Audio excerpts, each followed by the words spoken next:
خواب میں ہمیں دودھ پیش کیا گیا، ہمیں وہ دودھ کا پیالہ تناول نوش فرمایا، حضور نے ہم نے وہ نوش فرمایا، پھر اس پیالے کو عمر فاروق کی طرف بڑھا دیا۔ فرمایا جو دودھ ہمیں خواب میں پیش کیا گیا، فرمایا وہ دودھ ہم نے نوش فرمایا، اس کی رنگت کو اپنے ناخن مبارکوں میں دیکھ لیا، پھر اس پیالے کو ہم نے عمر کی طرف بڑھا دیا اور عمر نے اس کو نوش فرما لیا۔ پھر حضور نے جب یہ ارشاد فرمایا تو صحابہ کرام نے اس کی یا رسول اللہ صلی اللہ علیہ وسلم سمجھو حضور آپ نے اس کی تعبیر کیا لی کہ جو آپ کو دودھ عطا کیا گیا اللہ کی طرف سے، اللہ نے عطا کیا، پھر وہ آپ نے اس کی رنگت اپنے ناخن مبارکوں میں بصارت فرمائی، پھر اس دودھ مبارک کو حضرت عمر فاروق اعظم کی طرف بڑھا دیا۔ اس کی تعبیر کیا؟ حضور فرمایا اس کی تعبیر علم ہے، سبحان اللہ، اس کی تعبیر اب بولو سبحان اللہ، جو خواب میں حضور کے قدموں میں ہو حقیقت میں کہاں ہوگا، سبحان اللہ، سبحان اللہ۔ اور حضور ارشاد فرماتے ہیں بخاری کی حدیث سے وہ آتا ہے، سیاستہ کی حدیث نہ ہو جب چور کی سزا وہ میری سزا، حضور کہتے ہیں باخدا، حضور نے ارشاد فرمایا کہ خواب ہم نے بسارا مجھے خواب میں دکھایا گیا، بخاری کی حدیث ہے، سبحان اللہ، اٹھی کو سبحان اللہ، بخاری کی سبحان اللہ، کچی مٹیاں لگا کچیاں مٹیاں لگا جو چور کی سزا وہ میری سزا، اور اللہ نے تھوڑے سیاستہ حدیث نہ ہوئے ایک اللہ کر دیا میرے لیے پیار کو سبحان اللہ، اچھی کو سبحان اللہ۔ اب جو ان کے مطلب بولے اس کی سزا کیا ہوگی؟ جو ان کو برا بنا دے باغ فضل کر، اوے بس بختو تجھے کیا پتا آج لوگوں کا امام ہے عمر فاروق، سبحان اللہ، کالو کالی کرتوتوں والا تجھے کیا پتا، تم دل کے بھی کالے ہو باہر کے بھی کالے، سبحان اللہ، اور سنی دل کے بھی نوری ہیں چہروں پر بھی نور ہے، سبحان اللہ، یہ ہے ہی نور و نور تو سبحان نور اللہ نور ہے سنی۔ سیدنا فاروق اعظم کی شان دیکھنا سمجھنا، حضور امام نبی علیہ السلام نے ارشاد فرمایا کہ ہمیں خواب میں دکھایا گیا کہ ہمیں کنویں میں سے ہم نے ایک ڈول ڈالا اور اس کو نکالا، وہ لکڑی کی وہ جو ہوتی ہے نا بنائی ہو اس چکڑی سی وہ ہوتی ہے، حضور نے فرمایا اس کے ساتھ ڈول لگا ہوا تھا، فرمایا ہم نے وہ نکالا، پھر ہمارے بعد ابو بکر صدیق ہے انہوں نے وہ ڈول کنویں میں ڈال دیا، انہوں نے ایک یا دو ڈول نکالے، ایک یا دو ڈول نکالے، فرمایا ان کے نکالنے میں کمزوری تھی اللہ ان کو بخشے، سبحان اللہ، حدیث پاک کے الفاظ ہے، فرمایا ان کے نکالنے میں کیا تھی کمزوری تھی اللہ ان کو بخشے، فرمایا پھر عمر کو بلایا، سبحان اللہ، خلاصہ ہے، فرمایا پھر عمر آئے، جب عمر آئے حضور نے فرمایا تو خدا کی قسم حضور فرماتے ہیں وہ جو ڈول تھا وہ ڈول ایک بہت بڑا ڈول بن گیا، وہ جو ڈول تھا وہ ایک بہت بڑا ڈول بن گیا، حضور نے فرمایا خدا کی قسم اللہ کے محبوب کی ذات اقدس نے فرمایا کہ میں نے عمر جیسا کوئی جوان مرد نہ دیکھا کہ جس نے اتنا زیادہ کام کیا ہو، فرمایا کہ اس نے اتنا عمر میں پانی نکالا کہ جتنے لوگ تھے اس پانی سے سیراب ہو گئے، سبحان اللہ، سبحان اللہ، حضور فرماتے ہیں کہ میں نے اتنا جوان مرد کوئی دیکھا نہیں کہ جس نے عمر سے زیادہ کام کیا ہو، اور اتنا عمر نے کام کیا، اتنا فضل فرمایا لوگوں پر کہ وہ سارے لوگ سیراب ہو گئے، حتیٰ کہ خود تو سیراب ہوئے، جن اونٹوں پر سوار ہو کے ہماری خدمت میں وہ آئے تھے، فرمایا انہوں نے وہ اونٹ بھی سیراب ہو، انہوں نے ان اونٹوں کو پانی پلایا اور پانی پلا کر لے گئے۔ تانوں کو سمجھ ہے یہ گل کی ہے، میں نے شرح نہیں پڑھی باخدائی صدی سے پاک کی، بخاری شریف میں بھی بخاری شریف کی حدیث سے پڑھی، پہلے بھی پڑھی تھی، آپ بھی پڑھ کے ہو، لیکن اس سے سمجھ عدالت فاروق اعظم آتی ہے، کیسا اس شیر نے حضور کے شیر نے کیسا نظام قائم کیا کہ پوری دنیا کو ایک ڈگر پر حضور کے پیچھے کھڑے کر دیا، سبحان اللہ، اٹھی کو سبحان اللہ، خود سیدنا فاروق اعظم رضی اللہ عنہ وادی دجران میں سے گزرے نا تو آپ نے صحابہ کرام کو فرمایا سمجھتے ہو یہ جو بات ہو گئی یہ اللہ نے مجھے عزت دی ہے یہ ساری حضور کے صدقے سے، سبحان اللہ، اٹھی کو سبحان اللہ، جب دوسرے لوگوں نے بات سنی صحابہ کرام میں تعبیر ہو گئے تو آپ سنو، ایک وقت تھا کہ اسی وادی کے اندر میں عمر فاروق اونٹ چلایا کرتا تھا، میرے والد بڑے جلالی تھے، خطاب وہ بڑے جلالی تھے، ان لوگوں کو مجھے کہتے کہ ان کو ایک لائن میں لگاؤ تو کہتے 5 اونٹ مجھ سے ایک لائن میں نہیں لگتے تھے، میں قربان جاؤں تب 5 اونٹ ایک لائن میں نہیں لگتے تھے، جب میں رسول اللہ پر ایمان لے آیا تو میں مائے مدینہ کے قدموں پر قربان جاؤں. اب 5 اونٹنی عمر نے ساری کائنات کو ایک لائن میں سیدھے کر دیا. ایک آدھ ساری سرکار دی. اور حضور علیہ السلام نے اللہ کی بارگاہ میں دعا کی. سیاہ ستہ کی روایت ہے. کو سبحان اللہ. حضور نے سیدنا ابن عمر رضی اللہ تعالیٰ فرماتے ہیں, آپ کے بیٹے ترمذی شریف کی یہ روایت ہے. سبحان اللہ. ترمذی شریف کی روایت ہے, جانے جانا کے لیے موقع حضور علیہ السلام نے اللہ کی بارگاہ میں دعا فرمائی, یا اللہ اسلام کو مضبوطی عطا فرما, پھیلا, اس کو عزت عطا فرما, یا عمر بن ہشام کے ذریعے سے یا عمر بن خطاب کے ذریعے سے, ان دونوں میں سے میرے مولا جو تجھے محبوب ہے. اجرے بک بک کرتے بک بک بک بک سیدنا فاروق اعظم دے مطلب نہ بدبختاں نو کہنا ترمذی پڑھو. ترمذی شریف پڑھو. اور یہ روایت پاک میں صحیح سیاہ ستہ سب سے بہت بڑی حدیث کی کتاب ہے. سب سے حدیث پاک کی 6 جو بہت بڑی کتابیں ان میں سے ایک ترمذی بھی ہے.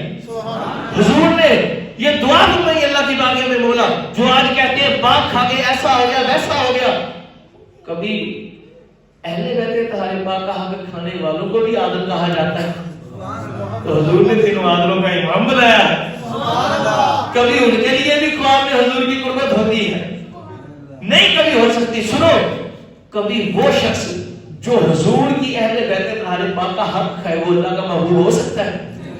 جب تارے دل چ قطرہ ایمان دا بولو ہو سکتا محبوب, سارے ہاتھ چک کے بولو, ہاتھ چک کے. اب یہ بات سمجھو, جو اہل بیت طاہر پاک کا حق کھائے, اما سیدہ طیبہ طاہرہ زاہدہ عابدہ ساجدہ شاکرہ محترمہ مطہرہ مبرہ منورہ متوکلہ مطیعہ مطہرہ واقعہ ذاکیہ, سیدۃ النساء العالمین, سیدۃ النساء اہل جنت, بنت سیدنا امام الانبیاء صلی اللہ علیہ وسلم و فاطمہ الزہرا سلام اللہ علیہ. سبحان اللہ. آپ پر بھی انشاءاللہ جمعہ پڑھیں گے. گو سبحان اللہ.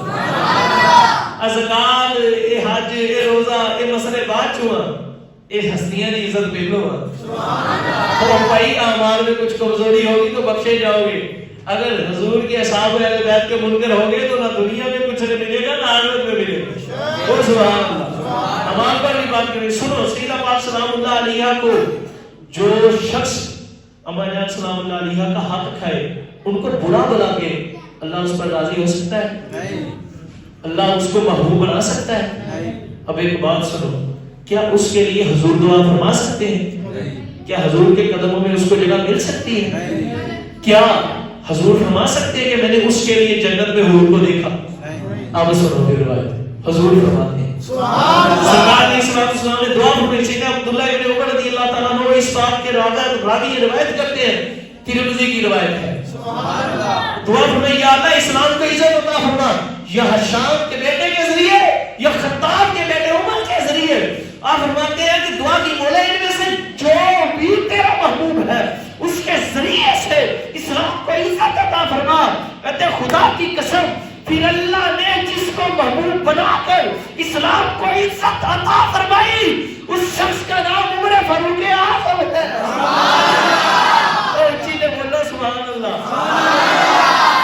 ہم مسلمانوں کے دوسرے خلیفہ. اور یہ سنو, روایت پاک ہے سیاہ ستہ کی, امام الانبیاء علیہ السلام سرکار نے ارشاد فرمایا, ہم نے خواب میں ہمیں دیکھا, ہم فرماتے کہ جنت میں ہم نے اپنے آپ کو جنت میں پایا, ہم جنت میں جلوہ گر ہے.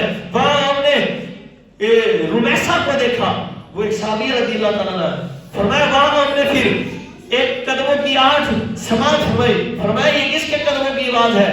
تو عرض کیا گیا, حضور کو بتایا گیا کہ یہ حضرت بلال حبشی کے قدموں کی آواز ہے. یہ بلال حبشی رضی اللہ عنہ. حضور بولتے پھر ہماری نظر ایک محل پر پڑی, محل کے اندر ایک خوبصورت عورت پر یعنی حور پر پڑی.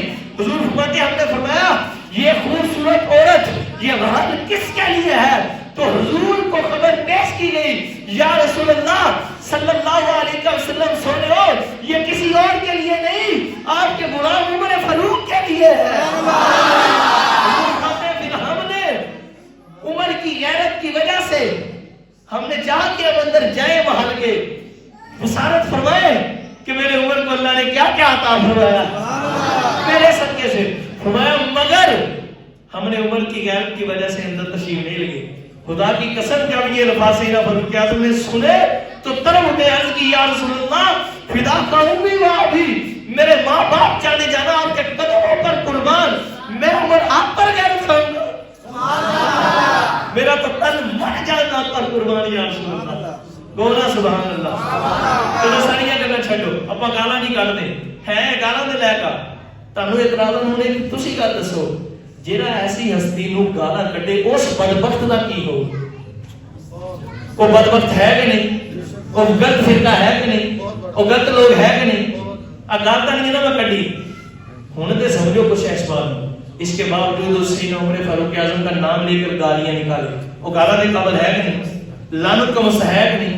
اونچی بول، یہ وہ ہستی ہیں خدا کی قسم ان بات کو تو تجھے کیا پتا، وہ تو ایسے عادل تھے مدینہ شریف کہ ایسے حضور کے غلام تھے کہ زلزلہ آ گیا عرب شریف کے اندر، آپ جلوہ گر تھے، جلال میں آ گئے سیدنا فاروق اعظم، چابک مبارک ہاتھ میں تھا، جلال میں آ کر آپ نے زمین پر لگایا، زلزلہ ایسی نا اجے چاں چاں کر دے سیدنا فاروق اعظم دے تلک پہنچ دے، روایت پاک نہ ہو تو میں ذمہ دار کو سبحان اللہ۔ اور پھر ایک اور مزے کی بات، ہم کیوں دیں ان کو حوالے، کیوں کسی کو حوالہ دیں؟ جو ان کی شان ہے، جب بزرگوں فرما دی تو پھر ہم نے مان لیا، ہم سچوں کے ساتھ ہیں، ہم اللہ والوں کے پیچھے، ہمیں حوالوں کی ضرورت نہیں ہے۔ اب سنو خدا کی ذات کی قسم، جو بک بک کرتے سیدنا فاروق اعظم کے متعلق، کسے مائی جلال کی پاورا دے زلزلہ روک کے دکھاوے، یہ جو بک بک کرتے ہیں، یہ جو کرتے ہیں ایسا کر گئے ویسا کر گئے، تجھے کیا خبر بک بک جو وہ کر گئے وہی یاد تھا۔ اب اتنا مقام اللہ نے دیا، حضور کے قدموں میں آدم یہ مقام ملا کہ سیدنا فاروق اعظم زلزلہ ہے زمین پر، آپ نے زور سے چابک مبارک مارا زمین پر، اے زمین سن، اگر تم پر عدل میں نے قائم نہیں کیا، اگر تم پر عمر نے عدل قائم نہیں کیا تو پھر کانپ، اور اگر عمر نے تجھ پر عدل قائم کیا ہے تو عمر تجھے کانپنے نہیں دے گا۔ اب راوی کہتے ہیں خدا کی قسم چابک مبارک لگنے کی دیر تھی، زلزلہ ایسا تھا اب تک وہاں زلزلہ نہیں گیا، بولا سبحان اللہ۔ جو سیدہ کا حق کھائے تو پھر عادت تو نہیں، زمین میں تو پتا نا تاڑے تو سیانی زمین ہے، تو کیا زمین کو نہیں پتا تھا؟ جو بہتان معاذ اللہ پر لگاتے ہیں کہ حق کھایا، سمجھ آئی زمین جانتی تھی کہ انہوں نے حق نہیں کھایا، حق بتایا ہے۔ اور سنو خدا کی ذات کی قسم، ان کا کو سبحان اللہ، اگر ایسے بڑے لوگ ہوتے تھے کیا بابا فرید گنج شکر انہوں نے شانہ اپنی کتاب میں بیان کر دے؟ بولو، سیدنا فاروق اعظم رضی اللہ عنہ کا مقام اتنا بلند و بالا ہے، کتاب کا حوالہ دینے لگوں کو سبحان اللہ، دیتا نہیں کرتا دینے میں ایسا نہیں دوں، آج کل کی دینا چاہیے کو سبحان اللہ، راحت القلوب پھر بھی لے لو کو سبحان اللہ، راحت القلوب لکھنے والے بابا فرید گنج شکر مسعود آقا اللہ واقع ہوتی کو سبحان اللہ، آپ رضی اللہ تعالیٰ فرماتے ہیں حضور کا زمانے ظاہری ہے، میں کہا بدبختو بچو دے توبہ کر لو ٹائم نہ کتے تانوں نگاہ جلال عمر فاروق اعظم دیکھ نہ لے، اگر انہوں نے دیکھ لیا تو تاڑے پلے کچھ رہنا، یہ تو کریمی ہے سرکار کی کہ انہوں نے دامن میں چھپایا ہوا ہے، تمہاری طرف جلال سے نہیں دیکھتے ورنہ ایک جلال سے دیکھیں تو ذات کر کے رکھ دیں گے اس پر، یہ مقام تو خدا کی ذات کی قسم، اور سورج بھی اس کا حیا کرتا ہے جو سیدہ کا حیا کرتا ہے، سلام علیکم، جو سیدہ کا حیا نہیں کرتا کائنات کی کوئی چیز اس کا حیا کرتی نہیں، سلام اللہ علیہ کا۔ سنو ذات خدا کی قسم، بابا فرید گنج شکر مسعود یہ پاک پتر شیو علی سرکار رضی اللہ تعالیٰ فرماتے ہیں کہ سیدنا فاروق اعظم رضی اللہ، یہ روایت ایک اور روایت میں بھی ہے، وہ اور طرح سے میں آپ کو آج نہیں سنانے لگا ہوں، کوئی سبحان اللہ نہیں سنا دی میں نے بعد میں بھی میری لمبے۔ اب کیا فرماتے ہیں سیدنا بابا فرید گنج شکر مسعود رضی اللہ تعالیٰ ماتے سیدنا عمر فاروق اعظم رضی اللہ تعالیٰ ایک دن اپنے گھر میں بیٹھے تھے، آپ کی عادت کریمہ تھی، ایسے عادل تھے، انہوں نے باغ رکھ کے کی کرنا سی، سنو آپ اپنے کرتے مبارک کو تب تک بدلتے نہیں تھے جب تک کہ 40 اس کو پیبند نہ لگ جاتے تھے، وقت کے بادشاہ 40 پیبند لگنے کے بعد کرتا سی لیتے، جب 17 یا 18 آپ کے پیبند لگے ہوئے تھے، پھر کہیں سے کرتا مبارک شہید ہوا تو آپ اس کو پیبند لگا رہے تھے، گرمیوں میں بیٹھے تھے، سورج آب و تاب پر تھا، سورج آب و تاب پر تھا، گرمی میں بیٹھے تو آپ کی پیچھے سے جو اسے کہتے ہیں آپ کی کانڈ مبارک، کمر مبارک، پیٹ مبارک، آپ کی کپڑے اتارے ہوئے تھے، لیبگی میں بیٹھے تھے، وہ ننگی تھی، تو اس پر سورج کی گرمی لگی، سورج بڑا تیز تھا، تو آپ کو گرمی محسوس ہوئی، آپ نے کچھ زبان سے نہ فرمایا، جب گرمی محسوس ہوئی تو غصہ آ گیا، جلان آ گیا آپ کو۔ راوی کہتے ہیں خدا کی ذات کی قسم، راوی کہتے ہیں کہ آپ نے بس ایسے تھوڑا سا مڑ کر گھور کر سورج کی طرف غصے سے دیکھا تو دن کے وقت، دوپہر کے وقت سورج بے نور ہو گیا، پورے شہر مکہ مدینہ کے اندر اندھیرا چھا گیا۔ صحابہ بھاگے، دوڑ کر حضور کی خدمت میں عرض کی، یا رسول اللہ صلی اللہ علیہ وسلم، میرے آقا کیا قیامت آ گئی ہے؟ حضور نے فرمایا صحابہ نہیں، جبریل آیا ہے۔ ادھر سے رب نے جبریل کو بھیجا، سارا معاملہ عرض کی، فرمایا جبریل آیا ہے، ارے قیامت نہیں آئی، یہ سورج آب و تاب پر تھا، میرا عمر قمیض اتارے تھا، اس کی پشت پر گرمی محسوس ہوئی، ابھی تو عمر نے ذرا غور کر دیکھا ہے، سورج بے نور ہو گیا۔